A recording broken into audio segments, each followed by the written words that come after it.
पाकिस्तान की सियासत एक बार फिर ऐसे मकाम पर खड़ी है जहां हमेशा बड़े बहरानों से पहले खड़ी होती है।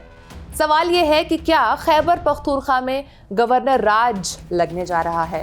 क्या हालात वाकई उस सतह पर पहुंच चुके हैं कि वफाक आइन का आर्टिकल 234 इस्तेमाल करे, या ये वही पुराना सियासी प्रेशर है जिसे हर कुछ साल बाद किसी न किसी सूबे पर आजमाया जाता है? सोशल मीडिया से लेकर न्यूज़ रूम्स तक हर जगह यही बहस है कि गवर्नर राज के क्या आसार हैं, क्या इम्कानात हैं और क्या आइन इसकी इजाज़त देता भी है या नहीं। हम सबसे पहले समझेंगे कि गवर्नर राज होता क्या है।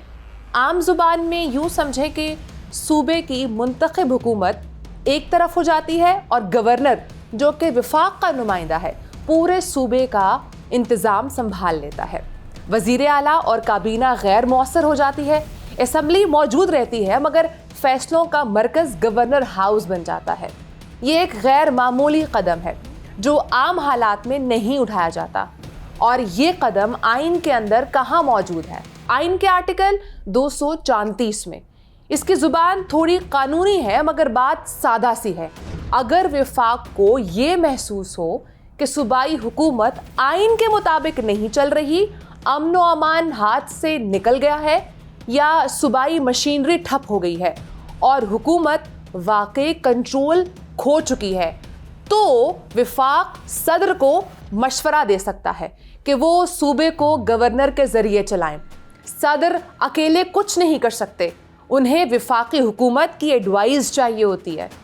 इस नोटिफिकेशन के बाद गवर्नर सूबे के सारे अहम फैसले अपने हाथ में ले लेता है। लेकिन यहाँ एक बात अक्सर लोग भूल जाते हैं। 18वीं आईनी तरमीम के बाद गवर्नर राज लगाना अब पहले जैसा आसान नहीं रहा। पहले मरकज़ ज़रा सा चाहे तो सूबे की हुकूमत ख़त्म कर देता था, अब ऐसा मुमकिन नहीं है। सूबों को ज़्यादा खुद मुख्तारी मिली है, सियासी ताकत तकसीम हुई है और गवर्नर राज आइनी तौर पर आखिरी ऑप्शन बन गया है। वफाक गवर्नर राज उसी वक्त लगा सकता है जब वाकई ये साबित हो जाए कि सूबा खुद नहीं चल रहा। सिर्फ सियासी झगड़ा, सख्त बयानात या फंड्स का मसला गवर्नर राज की वजह नहीं बन सकते। अगर ये कदम 2 माह से ज़्यादा चलाना हो तो कौमी असम्बली और सेनेट दोनों से उसके मंजूरी लेनी पड़ती है। यानी अब ये अमल ना सिर्फ मुश्किल है बल्कि मुकम्मल पार्लिमानी निगरानी में आता है। अब अगर मौजूदा खैबर पख्तूनख्वा का जायज़ा लें तो तस्वीर कुछ यूँ है। सूबाई हुकूमत और वफाक एक दूसरे से सख्त नाराज़ हैं, फंड्स का बहरान है, पुलिस और इदारों के दरमियान राबता कमज़ोर है, अमन व अमान का दबाव, बाज़ अज़ला में दहशतगर्दी के वाक़यात, सियासी बयानात की शिद्दत और अमूमी बदएतमादी का माहौल। यही चीज़ें इस बहस को जन्म देती हैं कि क्या वाकई वफाक गवर्नर राज पर गौर कर रहा है। लेकिन कानूनी तौर पर सिर्फ यही चीज़ें काफ़ी नहीं। वफाक को वाज़े तौर पर यह साबित करना होगा कि सूबाई हुकूमत आइनी जिम्मेदारियां पूरी नहीं कर रही। ये सिर्फ एक सियासी बहस ज़रूर है मगर आइनी तौर पर इसका मयार काफ़ी सख्त है। ये पहली बार नहीं कि पाकिस्तान में गवर्नर राज की बातें हो रही हैं। पाकिस्तान का हर सूबा इस अमल से गुजर चुका है। सिंध में 3 बार गवर्नर राज लगा। पहली मरतबा 1951 में जब मोहम्मद अयूब खोड़ो की हुकूमत को करप्शन और बद इंतज़ामी के इल्ज़ामात पर हटाया गया और गवर्नर मियाँ अमीनुद्दीन ने सूबे की भागदौड़ संभाली। दूसरी जानिब 1988 में जब कराची और हैदराबाद शदीद लिसानी फसादात का शिकार थे, MQM और पीपल्स पार्टी के दरमियान कशीदगी थी और वफाक ने अमन व अमान के नाम पर सूबाई हुकूमत मुअत्तल कर दी। तीसरी बार 1998 में जब हकीम सैयद के कत्ल के बाद सियासी फ़िज़ा इतनी कशीदा हो गई थी कि नवाज शरीफ हुकूमत ने बराह रास्त गवर्नर राज लगाया। बलूचिस्तान में सूरत हाल और भी मुख्तलिफ रही। 1973 में अताउल्लाह मेंगल की हुकूमत पर मरकज़ ने इल्ज़ाम लगाया कि सूबे में अलहदगी पसंदी बढ़ रही है और अमन व अमान हाथ से निकल रहा है। नतीजा क्या हुआ? हुकूमत बरतरफ, गवर्नर राज और फौजी ऑपरेशन।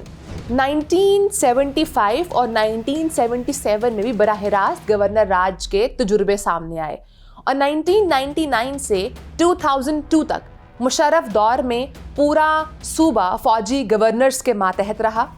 2013 میں کوئٹہ اور ہزارہ ٹاؤن میں مسلسل دہشت گردی اور ٹارگٹ کلنگ کے بعد ایک بار پھر صوبائی حکومت ہٹائی گئی اور گورنر ذوالفقار علی مگسی کے ذریعے صوبہ براہ راست چلایا گیا۔ پنجاب بھی 3 بار اس عمل سے گزرا ہے۔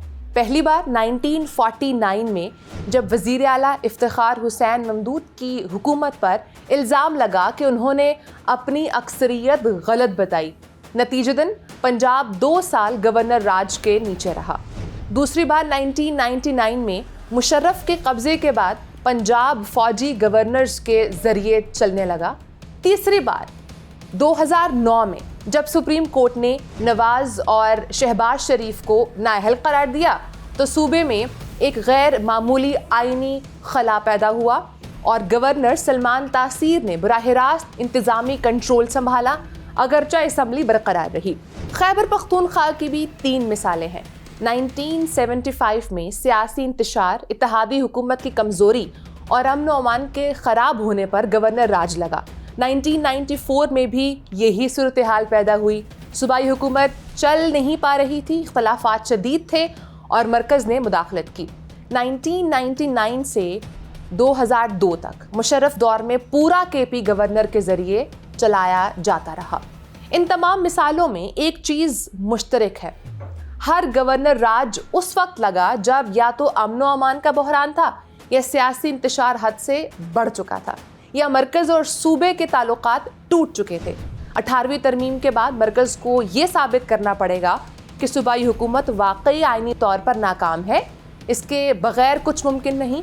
آخر میں یہی حقیقت سامنے آتی ہے کہ گورنر راج کبھی اصل حل نہیں رہا، یہ ہمیشہ عارضی انتظامی قدم ہوتا ہے۔ مسئلے کی جڑیں وہی رہتی ہیں جہاں ہمیشہ رہی ہیں، سیاسی جماعتوں میں عدم برداشت، مرکز اور صوبوں کے درمیان اعتماد کی کمی اور گورننس کا کمزور ڈھانچہ۔ آئین میں راستہ موجود ہے مگر یہ راستہ تب فائدہ دیتا ہے جب اسے حل کے لیے استعمال کیا جائے، طاقت کے کھیل کے لیے نہیں۔ پاکستان کے اصل چیلنجز یہی ہیں کہ آئین کتاب میں نہ رہے، نظام میں چلے، صوبائی حکومتیں مضبوط ہوں، مرکز اور صوبے ایک دوسرے پر اعتماد کریں اور فیصلے سیاست سے زیادہ آئین کے مطابق ہوں۔ اگر ہم یہ کر لیں تو نہ گورنر راج کی ضرورت پڑے گی، نہ ایسی بحثیں بار بار اٹھیں گی۔ بصورت دیگر تاریخ اپنے آپ کو دہراتی رہے گی، کبھی سندھ، کبھی پنجاب، کبھی بلوچستان اور کبھی خیبر پختونخوا میں۔